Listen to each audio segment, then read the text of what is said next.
Carla Cristina da Costa é CEO da Visionaries e atuou como docente em universidades como FGV, UERJ, PUC-Rio, IME, além de ser especialista em inovação aberta, vai explicar o que é isso, empreendedorismo, deep techs, vai explicar o que é isso, políticas públicas, novas tecnologias e design thinking, também vai explicar o que é isso. Atuou recentemente como subsecretária de Empreendedorismo e Inovação na Secretaria Municipal de Ciência e Tecnologia do Rio de Janeiro. Seja muito bem-vinda aqui, Carla, inaugurando a temporada 2025 do Rio ETEC em grande estilo. Muito legal ter você aqui. Muito obrigada, Beto. Que honra, né? Inaugurar, imagina, né? 2025. Espero que seja um grande ano para todos nós, né? Nos mais diferentes âmbitos. Claro que sendo da área de ciência, tecnologia, inovação, né? Principalmente. Espero que seja um grande ano para o Rio de Janeiro, né? Para o Brasil dentro dessa área de inovação, né? Então, agradeço muito o convite mais uma vez, né? E espero que a gente tenha aí um ótimo podcast aí para o público que está assistindo. Isso aí. Eu vou começar falando sobre a sua experiência, que não é uma experiência muito trivial. A gente sabe que o conceito de inovação aberta, eu vou pedir para você explicar um pouco o que é isso, né? Funciona como uma hélice formada por 3 pás, né? Academia, governo e mercado. E você já atuou ou atua nessas 3 áreas. E eu queria saber se é difícil conciliar. E o que você pode dizer de cada um? Quais são os desafios? Como você se envolveu com cada uma dessas 3 pás aí, dessa hélice da inovação aberta? Sim, essa tá no meu DNA, né? Isso é uma das coisas que eu mais gosto de falar, né? E quis a vida, o destino, né? Ou a minha predileção mesmo, acabar transitando, né? Por essas 3 vertentes, né? Que compõem a inovação aberta, né? Então, eu tenho uma larga, né, experiência dentro da área acadêmica, né? Como você até falou ao me apresentar, né? Participando de várias universidades. Depois também eu comecei a empreender desde muito jovem, né? Então, já estou até na minha segunda empresa, né? Tive uma primeira empresa também, que atendeu também grandes clientes, né? Tanto de empresas públicas como privadas, assim como a Visionaries, né? Agora nos últimos 8 anos. E, por último, tive essa experiência recente, né? De 1 ano e meio, né? Dentro da Secretaria de Ciência e Tecnologia da Prefeitura do Rio, né? Como subsecretária de Empreendedorismo e Inovação, que foi, inclusive, uma subsecretaria que foi criada, né? E eu acabei liderando essa subsecretaria, né? Exatamente para a gente ter esse aspecto, né, da inovação aberta, principalmente, de startups, né, dessa associação entre governo, mercado e academia, cada vez mais pujante, né, e presente também dentro do Rio de Janeiro, dentro da Prefeitura do Rio. E eu posso dizer que, eu falo assim, né, acabo sendo cada vez mais uma inovação aberta ambulante, né? Então, e é muito bacana, né? Eu sou suspeita para falar, uma das coisas que eu mais tenho dito, e depois quando talvez a gente fale um pouquinho depois de Deep Techs, né, e mais especificamente, que eu sou a prova viva, né, que uma pessoa que é da academia, né, eu sou professora doutora, né, enfim, pode empreender, né, porque muitas vezes a gente acha que esses dois universos são dissociados, né, então a gente vê lá fora isso sendo, é muito comum, né, um professor doutor ter empresa também, então eu sempre caminhei lado a lado com essa coisa, a academia e empresa sempre teve presente na minha vida desde os 20 e poucos anos, isso é bacana por quê? Porque uma coisa se alimenta da outra, né? É muito importante o mercado se alimentar de pesquisas. Então, muitas vezes, várias das minhas pesquisas acadêmicas, eu pratiquei, né? Coloquei para os meus clientes, né? Apliquei na prática, vamos dizer assim, né? Apliquei na prática, testei modelos, né, de inovação, de estímulo, né, à cultura de inovação nas empresas, né, dessa inovação aberta, ou seja, de ter essa troca entre esses entes. Então, eu mesma, dentro da minha carreira, sempre fiz isso. Então, quando a gente trabalha com isso, com inovação aberta, a gente tenta exatamente gerar cada vez mais o quê? Soluções inovadoras, lembrando que inovação só é inovação se tiver significado a atender de fato a necessidade. Resolver um problema. Exatamente, resolver o problema da população, de um ente, de um público-alvo em específico, né? Então, quando eu tive essa experiência recente no governo, o que foi muito bacana, né? É que eu tive a oportunidade de começar a desenvolver, através dessa interseção entre, né, academia, mercado e governo, a gerar soluções, principalmente qual o público-alvo principal do governo? A população, né? Então, você saber que você pode gerar inovação que vai impactar, né, de uma forma inovadora, né, positiva, a vida do cidadão, nós somos todos cidadãos também e tal, nossas famílias, pra caramba, né? não é?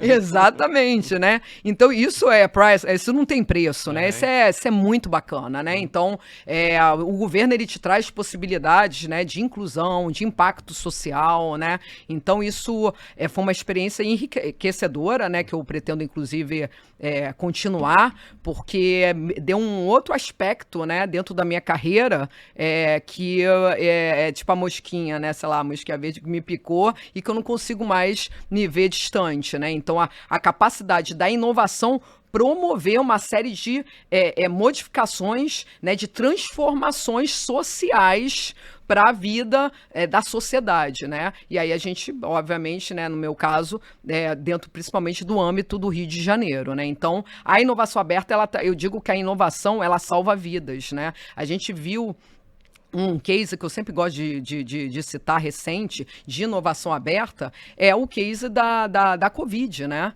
Da pandemia. Aquilo ali foi um grande case de inovação aberta.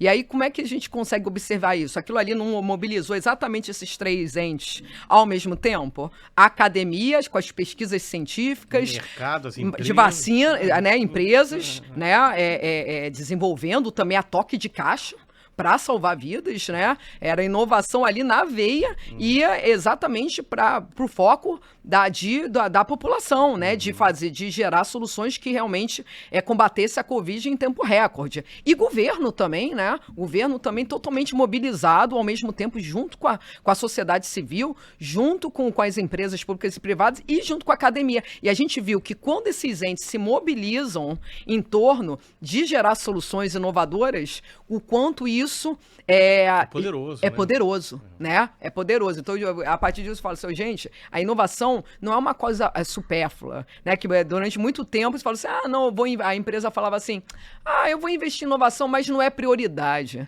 Hoje em dia não é questão de prioridade. Inovação é questão de sobrevivência no mercado. Se você não inova, você está perdido, né? Tem um case lá da Kodak de muitos anos atrás, clássico, né? Isso é um clássico, não vou nem citar, né? Vamos lá, gente, vamos googlar aí para quem não conhece, né? Mas aquilo ali já ficou claro, né, isso há muitos anos atrás, que não era uma questão de luxo, né, de uma perfumaria inovar.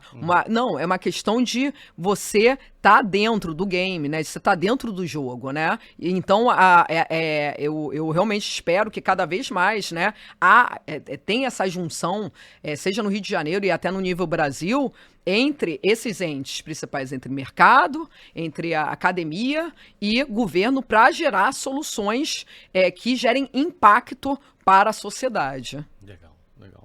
Vamos falar então, você falou de game, eu vi bastante nos seus... nas suas publicações, no seu perfil, sim, que você participe e gosta de hackathons, desses desafios de startup. Isso sim, tem a ver com inovação aberta e realmente isso funciona? Encontra-se soluções realmente nesse tipo de atividade? De atividade. Então, Beto, porque assim, os desafios dos hackathons não necessariamente tem que ser voltados, né, só para game, né? Para quando é game, a gente chama inclusive de Game Jam, que são os hackathons que são específicos da área, né, de games. Agora, o desafio é uma das coisas que eu mais gosto de fazer, e até, né, durante a minha passagem pelo governo, né, pela prefeitura, eu fiz, né, o desafio Core, né, do Centro de Operações Rio, né, coordenei, idealizei. Alexandre Cardeman? Exatamente, com Cardeman, grande Cardeman.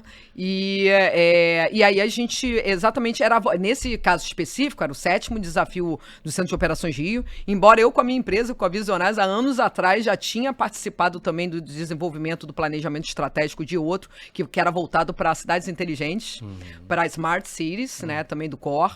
E esse ele foi um grande desafio, que ele era voltado, né, esse desafio Core, virando o jogo no Rio, né, e aí tem um trocadilho mesmo, né, com game, virando o jogo, no sentido assim, né, de gerar games, né, foi convocado startups para gerar games, equipes, para a área de resiliência a riscos e prevenção a desastres no Rio de Janeiro. Você vai falar, gente, como é que eu vou fazer isso? Games, prevenção a desastres? Eu mesmo, né, quando eu estava conversando até com o Cardeman, eu falei assim, gente, será que isso vai dar certo? Mas inovação é sobre isso, você não pode ter medo de errar. Sim. Senão você não inova. Então eu adoro isso, porque é desafio, né? Então aí já estava uma coisa bem latente, né, bem presente desde a concepção da própria temática desse desafio. E aí, dito e feito, né? A gente lançou edital. Eu, desde o início, trouxe a técnica, né? Que aí é bem da minha área também, né? Do doutorado, inclusive de doutora da área de Design Thinking, né? Que o Design Thinking, ele promove exatamente uma metodologia, uma abordagem, né? De Stanford, para gerar soluções inovadoras que tenham a participação do público-alvo desde o início do processo, para identificar. Eu falo que o Design Thinking ele ajuda a gente a conhecer o coração, a alma do público, exatamente, profundamente, e a partir disso você consegue identificar as reais necessidades e desenvolver soluções que realmente atendam essas necessidades. Então o Design Thinking estava presente na metodologia, né, do Desafio Core, por exemplo, como de todos os desafios de inovação aberta, né, ligados à inovação aberta que eu faço, desde o início. Então, desde a concepção, da chamada de edital, tudo isso se fez presente. E aí depois eles tiveram uma semana de ideação. Isso foi uma coisa histórica, porque até então sempre uma Game Jam, geralmente ela não é precedida de uma semana de ideação, de geração de soluções, com técnicas de Design Thinking, como foi empregado, Design Thinking, de proposta de valor, de Business Model Canvas, de modelagem de negócios, de mentoria. Geralmente eles já vão direto para o desenvolvimento do protótipo de game. Sim. Durante 3 dias, que geralmente é o que dura, e tudo online. E aí eu falei assim, aí na hora da concepção do projeto, isso até foi uma coisa um pouco polêmica, eu falei, Carla, mas geralmente o pessoal que participa de Game Jam não tá habituado a presencial. Eu falei, não, vai ter uma parte presencial. Vamos comprar muita pizza pra essa galera. Exato, que seja. Né? Vamos fazer diferente. Não sei se vocês vão se interessar, o pessoal que tá habituado a se inscrever e tal. Vamos tentar? Vamos testar? E geralmente o pessoal não tá habituado a fazer essa coisa da semana de ideação antes. Eu falei, vamos testar, vamos testar. E aí foi um sucesso, Beto. Foi um sucesso, né? Foi desenvolvido toda a parte de ideação com esses workshops durante uma semana lá no Centro de Operações Rio, no Salão G20, né? Que é um legado, né, também da prefeitura do G20, né, que eu participei também com bastante, estive bem presente, né, em vários eventos ligados. Acho que foi uma das grandes coisas também que trouxe essa lufada de inovação, porque no G20 a gente discutiu vários assuntos, né, relacionados à inovação em diversas áreas, desde meio ambiente, né, energia, transporte, por aí vai. E por último eles fizeram, a partir toda essa semana de ideação que eles tiveram, aí sim eles desenvolvem no final, no fim de semana, foram durante 7 dias mesmo, né, começando na segunda e só terminando no domingo à noite, meia-noite, a partir de sexta-feira eles começam a desenvolver o protótipo. E aí foi, né, apresentado o que a gente chama de Pitch Day. Todo desafio ele tem um Pitch Day, né, um Demo Day, onde as startups apresentam sua solução, né? E esse, ele ainda por cima tinha um protótipo de um game jogável, né? Que a gente fala minimamente jogável. E aí tinha uma banca super qualificada que eu quis compor, que tinha pessoal da FAPERJ, FINEP, PUC-Rio, Firjan, Fiocruz, dentre outros entes, desculpe, né, que eu não vou dar para lembrar agora de todo mundo, mas também BNDES também estava lá com a gente, enfim, e eles ficaram maravilhados com o resultado. Aí eu falei, tá vendo? Inovar vale a pena, até num próprio desafio, num hackathon, né? Eu já participei, por exemplo, como mentora, né, de vários hackathons, desafios também, e eu falo que também é sempre importante, Beto, em inovação, a gente ser desde chão de fábrica, começar no chão de fábrica, para depois coordenar, isso qualquer área, eu acho, né? Mais inovação, já que é minha área, né, mais específica, é importante, porque às vezes a pessoa já quer coordenar, já quer fazer, já quer fazer gestão. Eu comecei na época, muitos anos atrás, quando tudo era mato, na inovação, como lá no chão de fábrica, lá como mentora, né, como do Hack in Rio, né, que foi considerado, né, Lindália, já teve exato, aqui ano passado, né, exato, grande Lindália, amiga, querida, e comecei lá como mentora no primeiro Hack in Rio, que se não me engano foi em 2017 ou 2018, e que era o maior hackathon até então, né, da América Latina e tal.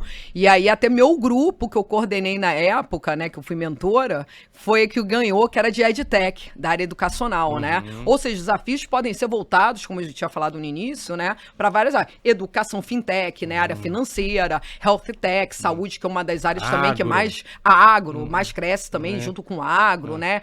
Então, aí depois eu volto para coordenar um cluster no Hack in Rio também, que aí foi da BR Distribuidora, que hoje em dia é Vibra, né, e tal. Então, há um caminho, né, a ser percorrido.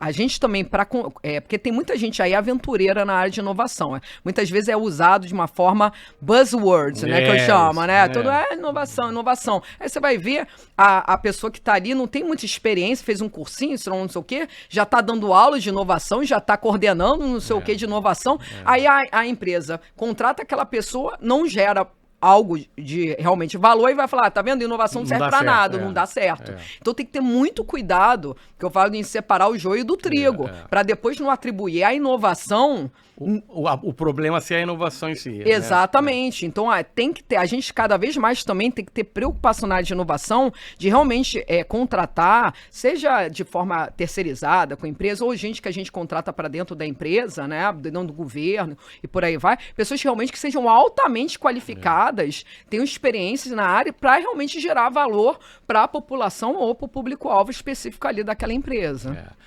Infelizmente, tem muito gato que é vendido por lebre aí. Né? Eu falei isso numa edição recente, na época do hype do metaverso. Já tinha guru de metaverso dizendo sua empresa vai ter que estar no metaverso até o ano que vem, ou 2 anos, senão ela vai parar de existir. Sim.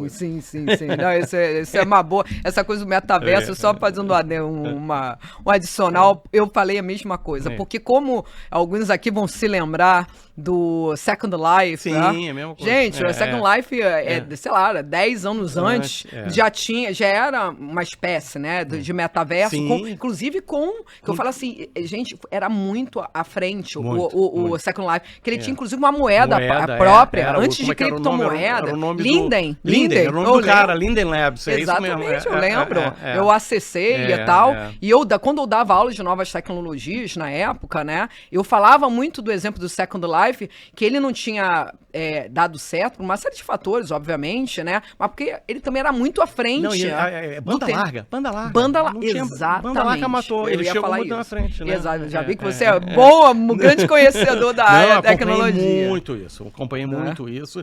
E quando veio... Era muito pesado, né? Quando veio esse hype do metaverso, eu falei, cara, eu falei com algumas pessoas que eu confio muito, pensei, cara, esse buzz, esse hype tem... Eu não estou vendo nada que justifique, a não ser o fato do Mark Zuckerberg, da Meta dizer que agora o lance é metaverso. Sim. Beto, também não. Mas teve gente que surfou. Que embarcou logo. Não, e comprou, amigos meus, Beto, será que eu compro terreno? Terreno. Meu quiroprata tá querendo comprar um terreno pro consultório dele. Falei, cara, não compra nada. Vai pagar uma grana e nunca mais vai virar pó. Mas vamos lá, vamos pra coisa... inteligente, que são as cidades. Qual é a sua visão? Você já trabalhou com esse conceito. Fala um pouquinho pra gente aí do que você vê e quão o Rio está próximo desse conceito e o que falta para ele. Né? Sim.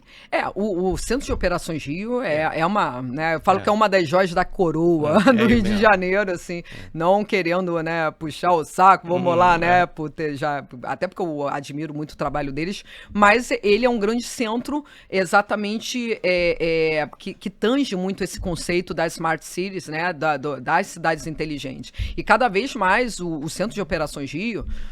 ele está desenvolvendo uma série de iniciativas para tornar o Rio de Janeiro mais inteligente, né? A gente vê que atualmente a gente tem assim aquelas placas, esta área está sendo monitorada. Aquilo ali é um programa do Centro de Operações Rio chamado Civitas. Isso. Né? Então, eu estive conversando com o pessoal no Rio Innovation Week. Sensacional. E aquilo ali é muito bacana. Eu acho que aquilo ali é uma das coisas que mais a gente tem que investir, essa coisa do monitoramento, né, global da cidade. É quase como se fosse aquela coisa da Sala da Justiça, né, sei lá, acho que é Marvel, né, e tal. Aliás, eu brinco quando eu vou lá, eu falo assim, gente, isso daqui parece a Sala da Justiça, pra quem conhece, né, essa parte aí, é isso, né, e então... Aquilo ali está se criando, né, uma forma de exatamente haver esse monitoramento global. O COR já faz muito bem isso há mais de 10 anos, né, em diversas áreas, né, conservação, águas, não é à toa que tem representantes de todas essas... é muito legal, né? Meteorologia, tá exatamente. É uma war room, né, uma sala de guerra onde está todo mundo ali. Exatamente. Tem função. Então, eles se complementam, tanto que no desafio, todos esses técnicos, né, que isso foi uma coisa que foi bacana também, as startups fizeram pesquisa de campo, que eu falo assim, não dá para você gerar nenhuma solução consistente sem você entender profundamente o problema, né? Seja você conhecendo com profundidade quem você vai atender, o teu público, ou também você conhecendo dados, né, informações. Então, eles tiveram oportunidade de entrevistar esses técnicos de conservação, meteorologia, eles fizeram palestra para eles, antes deles começarem a pensar como é que ia ser esse game. Então, mas assim, voltando, então tem projeto, por exemplo, na área de gêmeos digitais, que isso é uma coisa da ciência e tecnologia, né, que é para desenvolver um gêmeo digital ali da Rocinha, né, espero que continue esse projeto, né, isso é bacana, eu acho que esse projeto o gêmeo digital, ele faz uma simulação, né, de forma digital, né, um simulador digital, né, de processos, existe, né? Exatamente, né, de uma área específica, pode ser uma cidade, uma área, um bairro, né, pode ser até uma fábrica, né, o gêmeo digital pode ser de uma fábrica, uma indústria, para simular processos. Por exemplo, vamos dizer que fosse o Rio de Janeiro, uma Rocinha da vida. Aí eu simulo digitalmente se aquilo ali tiver chuva de alto, né, volume, o que vai acontecer, o que pode acontecer. Isso é legal por quê? Porque aí eu prevejo, testo uma série de coisas e a partir desse entendimento maior eu vou lá depois... coloque em prática uma série de soluções para serem aplicados aí sim naquela área, né? É igual um simulador, de voo, né? Que o piloto, em vez de, eu tive na Embraer, aliás, outra coisa que a gente tem que ter muito orgulho, é a Embraer, gente. Eu sou fãzaço, meu irmão trabalhou lá. Lá então, ele foi um dos engenheiros de um dos aviões, dos primeiros aviões, década de 90, o Brasília, o segundo avião, né, deles, terceiro avião. Sim, é maravilhoso, eu sou fã, assim, muita gente não sabe, mas é uma das empresas mais inovadoras do Brasil, assim, coisa de ponta. Foi mês passado, retrasado, lá em São José dos Campos, né, visitando até o Parque Tecnológico de lá, que também é maravilhoso, de inovação, né, tecnológica, e aí tive a oportunidade de ir lá mesmo, na Embraer, lá dentro, ver os aviões, como é que eles são construídos. Eu vi que avião, assim, né, sua carcaça sendo pintado, né, por dentro e tal. E é uma das áreas que mais também desenvolve, né, inovação, né? Então, a gente tem que ficar atento, né, a essas questões. Eu acho que Smart City também, até para prevenção de assalto, de roubo, né, dessa questão da violência que tanto aflige, né, não tem jeito a população, né, é uma dos elementos que mais a gente tem falado. Eu acho que esses conceitos, seja uma IA, reconhecimento facial, né, e outras coisas mais, podem contribuir para a gente também, cada vez mais, tornar as cidades mais seguras. E isso também é um exemplo de cidade inteligente. Outra questão é economia de luz. Pode ser instalados uma série de sensores, né, que naquela área que não precisa de nada, ou da outra que precisa mais, fica... Desliga, né? De repente... Equilibra, né? Equilibra. Tudo, então, a gente... assim, os usos, né? Eu acho que o Rio de Janeiro tá no caminho certo. Claro que eu acho que, por exemplo, a gente tá falando de desafios. Seria bacana, em breve, né, desenvolver desafio, por exemplo, de mobilidade urbana. Mobilidade urbana também é um pain point, né? É uma área também dos grandes centros que cada vez mais a gente tem que se debruçar para resolver esse tempo de deslocamento entre A e B, X e Y, né? Então, pode ser lançados desafios, né? Eu acho que desafios para o âmbito público, relacionar para que startups desenvolvam soluções para a área de mobilidade urbana, para a área de energia, de eficiência energética, de combate à violência, e por aí vai. Então tem muita coisa aí que eu acho que para os próximos anos a gente vai ver, e com auxílio total e direto das novas tecnologias, e aí não tem jeito, né? Que é o buzzword do momento. Mas essa tem sentido. Que é a inteligência artificial. Vai atingir, né? Realmente, já está atingindo todo mundo e faz parte agora, né, de todas as empresas, todos os governos têm que ter, né, usar essa tecnologia. Já usavam, né, na verdade. Sim. Agora surgiu essa mais, né, com o OpenAI, aí ficou mais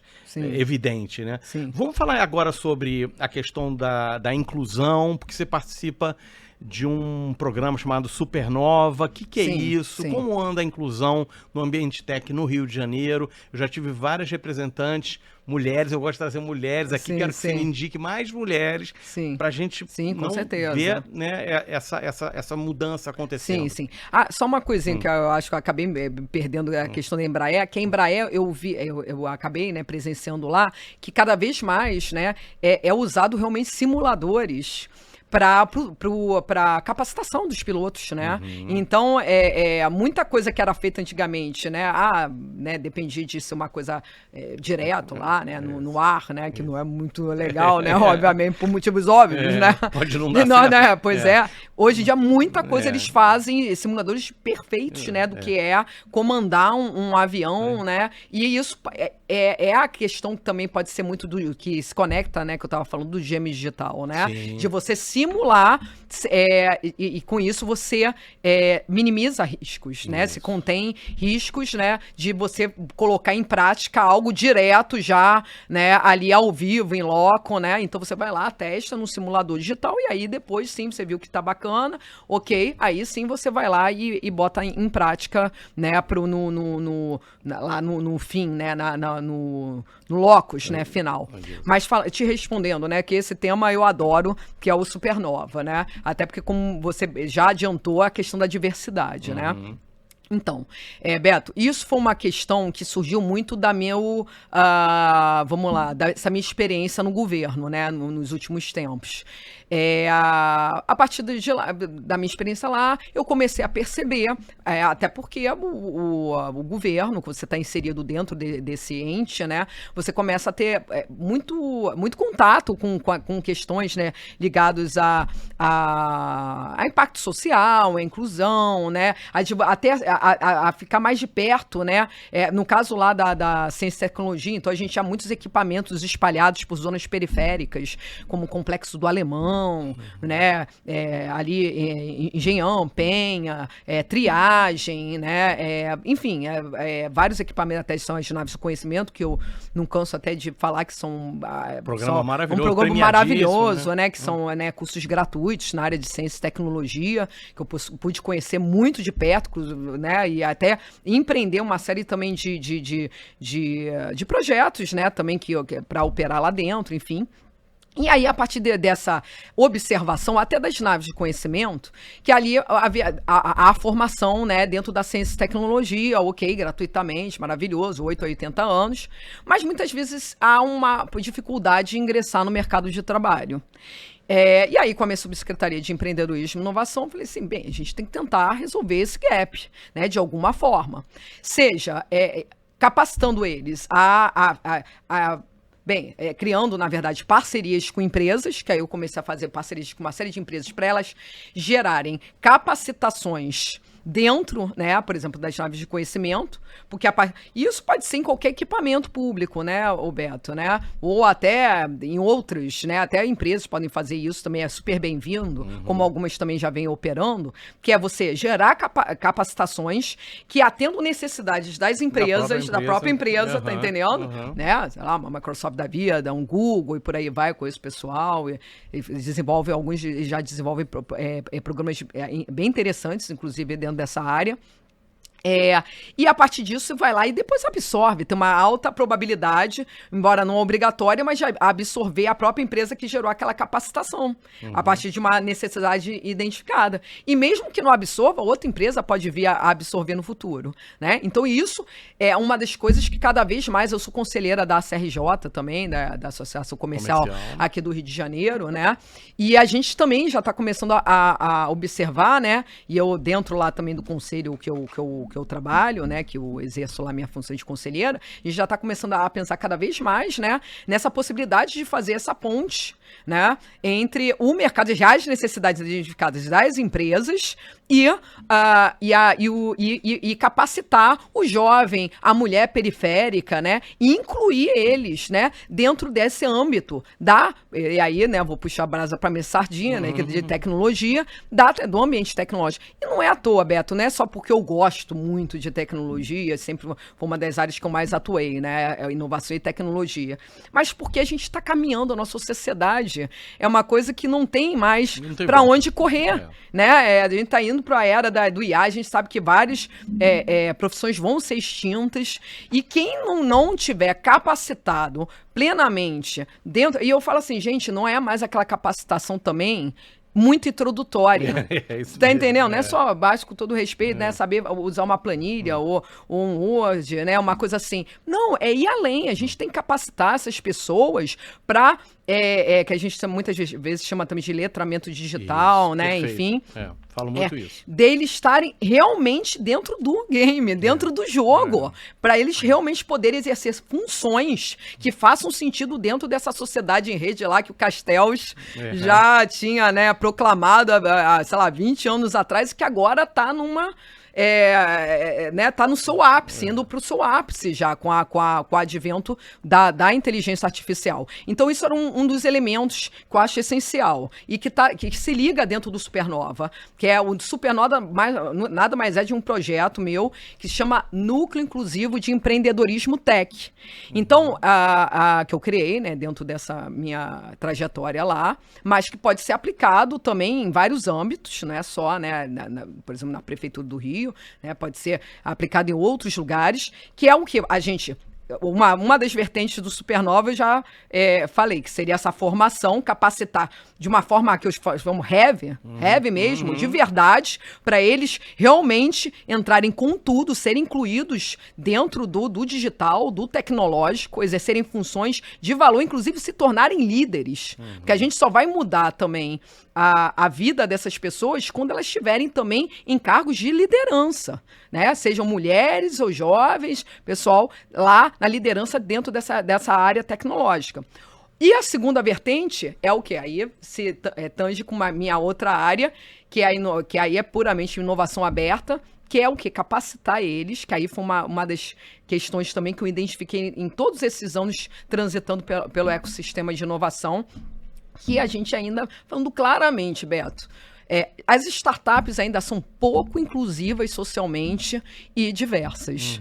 Se a gente for ver, a grande parte da composição das startups ainda são pessoas que vieram das melhores universidades, que tiveram as melhores oportunidades. Aí vai falar, Carla, não, mas tem alguns exemplos. O Hub Santa Marta, tem lá a Rocinha. Ok, gente, mas isso ainda é um pingo no oceano.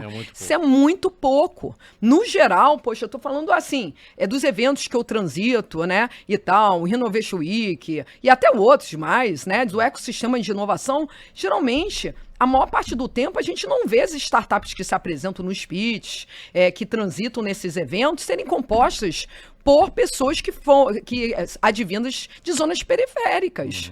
E isso a gente tem que acabar com isso. É o que eu falo, gente, o pessoal de zonas periféricas, né, e eu vi isso nesse trabalho lá, nas naves de conhecimento do entorno, muitas vezes trabalham em certas áreas econômicas, certo? Às vezes na área de gastronomia, empreende, né? Na verdade, eu estou falando de empreende na área de gastronomia, na área de estética, né? E por aí vai. Agora, quem disse que eles também não podem empreender na área de tecnologia e inovação? E o que seria empreender na área de tecnologia e inovação? É criar o quê? Sua startup. Startup nada mais é que um negócio de tecnologia e inovação. E a gente vê muito pouco. O que a gente vê é que muitas vezes as pessoas não se veem, nem passa pela cabeça delas empreender nessa área. Mas também não é culpa, porque elas precisam de capacitação. Não é só assim, não basta fazer que eu falo também, inovação festiva, sabe? Vai lá, faz um desafio muito basiquinho e vai embora. E não rola nada, né? E não rola nada. Isso é efetivo mesmo, né? Isso é só para ficar tirando foto, postar nas redes sociais e falar que tá fazendo alguma coisa. Isso não é minha vibe, isso não é. Isso não muda a vida das pessoas. Pra gente mudar a vida deles, eles, de fato, ficarem pau a pau ali junto com as startups que têm as melhores qualificações, de pessoas que tiveram acesso às melhores qualificações, a gente também tem que dar as melhores qualificações para eles. E isso que o Supernova também faz. O coração do Supernova, que é capacitar, né, a pessoas, principalmente jovens e mulheres, porque mulheres ainda são muito, como você falou, muito ainda uma pequena parcela dentro da tecnologia e inovação. A gente também tem que quebrar esse iceberg aí. Temos que adentrar cada vez mais, temos que influenciar cada vez mais as meninas a fazerem carreiras, né, na área de STEM, que a gente chama, né, de ciência, tecnologia, né, engenharia, né, e por aí vai, matemática, e também, se eu não conseguia uma vaga, ou não, né, sei lá, numa empresa de tecnologia, ou então, não, eu quero ter meu negócio de ciência e tecnologia, eu quero ter minha startup, um direito que me assiste, né, eles serem capacitados, mulheres e jovens periféricos, com coisas de alto nível, capacitações de alto nível, para que a gente esteja num desses eventos, de um Renovation, um Web Summit, por aí, a gente não veja nenhuma diferença da origem daquela pessoa. Eles fiquem pau a pau, principalmente porque a gente sabe cada vez mais, para um investidor investir em startup, cada vez mais o mar não está assim tão para peixe. Não. Acabou aquela bolha de milhões, não sei o que e tal. Então, se já não está fácil para startups de pessoas que passaram pelos mais, né, altos graus de capacitação, imagina para uma pessoa que passou por uma coisa muito reles, uma coisa, não vai ter nem chance, e é injusto isso, né? Então, os investidores, o meu sonho, né, eu falo assim, Martin Luther King, I have a dream, né? Meu sonho é que eles façam ali pitch, transitem nos nossos eventos e estejam ali pau a pau que o investidor o investidor não vai estar fazendo ali por favor, um favor, eu tô investindo um pouco, ele vai ver potencial mesmo de porque negócio. o troço é bom, é muito bom. Como surgiu, porque isso eu não falei, mas no Desafio Core eu fiz essa experiência também. Tinham alunos das naves do conhecimento ali, inseri, isso foi outra inovação que eu trouxe, inseri, e também testei, dentro de cada grupo, equipe, mais sênior, né, de universidades e tal, e deu muito certo. Deu tão certo, eu até falei que eu vou publicar artigos sobre isso e tal, depois vou desenvolver melhor, né, até para ficar com um case para ser replicado, né, por outros entes, que a que ganhou, né, a Strong Gear, que foi a equipe vencedora, era a equipe mais diversa. Olha que bacana. Mais diversa. Aí eu falei, né, porque uma coisa é você ter hipótese, outra coisa é você provar a hipótese, né? Então, mas ali eles tiveram o quê? Uma capacitação de alto nível durante a semana de ideação, com entes que a gente chamou, né, para participar de mais alto, de referência. Né, inclusive, um deles era um dos produtores do Renovation Week, para você ter uma ideia, né? Então, eles tinha uma mulher da FATEC, da Rocinha, uma mulher 40 a mais, aquela coisa de etarismo também, ainda né? Isso, mulher e 40 a mais. E da Rocinha lá, dentro desse grupo, tinham alunos das naves do conhecimento, tinham cerca de 2 ou 3, e mais alunos de robótica, computação da Estácio. Olha como é que era. Tinha tudo, que eu falo assim, teoricamente, para uma pessoa cética, tinha tudo para dar errado. Mas eu provei ali que com uma capacitação adequada, e olha que foi só uma semana. Imagina você ter uma capacitação de meses, bacana, para essas pessoas, o que elas podem criar, porque elas estão habituadas. Né? A gente, que eu mesma, eu venho da Zona Norte, da cidade e tal, muitas vezes você tem essa capacidade de se virar nos 30. Quando você passa a restrição, né? É aquela coisa da restrição, aquela coisa de você ter ideia, você tem que se virar e ponto final. Então imagina você combinar essa coisa da criatividade latente, né? De pessoas, né, periféricas, e elas se capacitarem em alto nível na área de ciência, tecnologia e inovação para empreenderem, entender o que é business. Não basta ter uma boa ideia. Se elas se capacitarem só para ideia, isso nunca vai aflorar. Não adianta só um ideatom. Elas têm que ser capazes de entender o que é ter um negócio, o que é gerar um negócio que gere de fato impacto. Imagina que grandes coisas, como aconteceu nesse desafio, pode surgir a partir daí. Então, Supernova é isso, é para mudar. Então, inclusive, já falei com outras pessoas, né, do ecossistema, todo mundo que eu apresentei já esse projeto, eu falei, Carla, isso não é só aqui no Brasil, não. Muitas vezes as startups são elitizadas no mundo. E a gente tem que mudar essa cara, tem que dar oportunidade, até porque, eu falo, quanto mais a gente incluir as pessoas, né, fazer inclusão social tecnológica, seja através de startup ou outros meios, a gente torna as cidades mais seguras. Porque se você não inclui, não há mais um risco, por exemplo, de aumentar a criminalidade daquela pessoa que poderia ter uma oportunidade, não ir para outro lado, infelizmente, porque não teve oportunidade. Então, eu falo assim, às vezes, até aquela pessoa que não liga para a inclusão social, então é mais egoísta, está pensando né, mais em si, então que pense. Porque se você olhar para o outro, olhar o quão é importante incluir, né, socialmente essas pessoas dentro do âmbito da inovação, você vai estar né, também promovendo para si próprio. Usufruindo, exatamente. Né, né, do que isso pode provocar na tua própria vida, de qualidade de vida. Entendeu? Não adianta só falar, porque tem violência, tem isso, tem aquilo. Não adianta só atacar o fim. A gente tem que ir lá na fonte do que gera isso também, cada vez mais. Educação. Educação, assim como a inovação, a capacidade, muda vidas. É isso que a gente tem que se voltar cada vez mais. Não adianta só atacar lá depois que está a consequência, né? É o que gera essa consequência. Eu conversei com a Carla Cristina da Costa, muito obrigado. Várias lições aí, várias ideias, e que essa hélice continue girando da inovação aberta e que você participe das 3 pais aí que você está envolvida, porque é muito legal. Esse é o Rio ETEC, começando a temporada 2025. A gente volta semana que vem. Obrigado. Obrigada, viu, Beto? Até a próxima e que cada vez mais a inovação seja inclusiva e diversa. É sobre isso. Legal, legal.